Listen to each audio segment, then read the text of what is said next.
the investigation goes undercover and deadly. Detective Mara Allison had dealt with corrupt cops before, but nothing like Precinct 19. Rourke runs that place like a kingdom, she told Jaden and Tessa, and he protects his castle. The plan required 3 steps. Plant evidence on the right desks, record Precinct 19 reacting to it, use their panic as proof of guilt. It was risky, dangerous, and exactly the kind of move Rourke would never see coming. Step 1. Infiltration. At 2 a.m., Mara entered Precinct 19 under the guise of routine inspection. No one questioned her.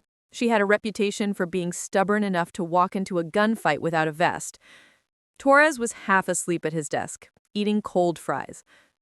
"Allison," he mumbled, "what are you doing here?" "Follow up on some paperwork," she lied smoothly. "You know how it is." Torres snorted. "If I knew paperwork, I wouldn't be in this job." While he rambled about traffic stops, Mara quietly plugged a USB into his computer. It contained copies of the phantom ticket logs, messages confirming extortion, and audio clips of his own threats, all subtly altered to look like they had saved them. On Knox's desk, she planted cash envelopes labeled collections.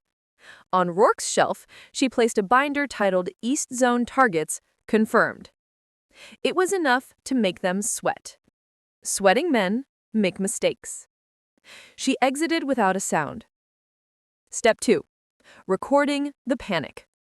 The next morning, Torres opened his computer. He screamed, "Rourke, get in here!" Rourke stormed in. "Why are you yelling like a toddler?" Torres pointed at the screen.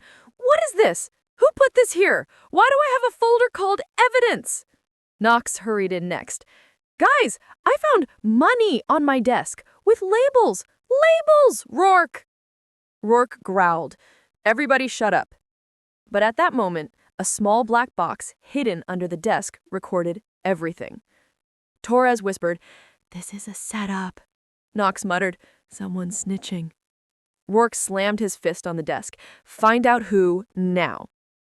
And then he said the magic words. "Destroy everything before Internal Affairs gets wind of this." That sentence alone was enough to put them away. But it got worse. Much worse. The clearly guilty discussion. Rourke leaned in. "Listen, if IA comes sniffing around, we blame the drivers. All of them. Say they forged the tickets to avoid charges." Torres nodded. "Yeah, we flip it." Knox added, "We still have those tow fees saved, right, in case we need to persuade someone?" Rourke grinned darkly. Every word was caught on the recording. Step 3. Spring the trap. Later that afternoon, Mara sent the clip anonymously to the Greenstone Times, the city's most trusted newspaper.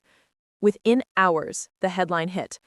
"Leaked audio. Precinct 19 officers caught discussing cover-up." Greystone exploded. Talk shows replayed the audio hourly.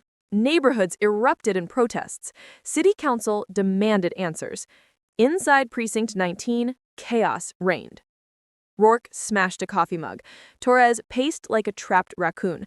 Knox cried in the bathroom. When Mara walked in the next morning, they pounced. "You," Rourke snarled, "you leaked that." Mara arched her brow. "I was at home all night." Knox stepped forward.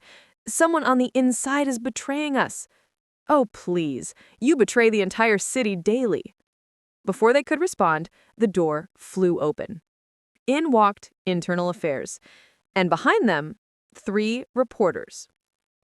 Rourke began sweating in high definition. "Captain," AI said, "we need to talk." "I'm busy," he croaked. "No," AI said with a grin, "you're really not." The comically bad cover-up. AI searched every desk. They found the collections envelopes, the evidence folder, the target binder, Torres's freak-out messages, "We're gonna die, bro!" Knox's scribbled note, "Remind Rourke to delete everything," and Rourke's flash drive labeled, "Totally not illegal stuff." Rourke tried to talk himself out of it. It's a training exercise. Torres blurted. Yeah, we were practicing what not to do. Knox nodded rapidly. We were pretending to be corrupt for training. AI stared. The reporters stared. Even Mara struggled not to laugh. The arrest. Finally, AI said, Officers, you're under arrest. Torres fainted. Knox swore loudly. Rock tried to run and tripped over his own ego.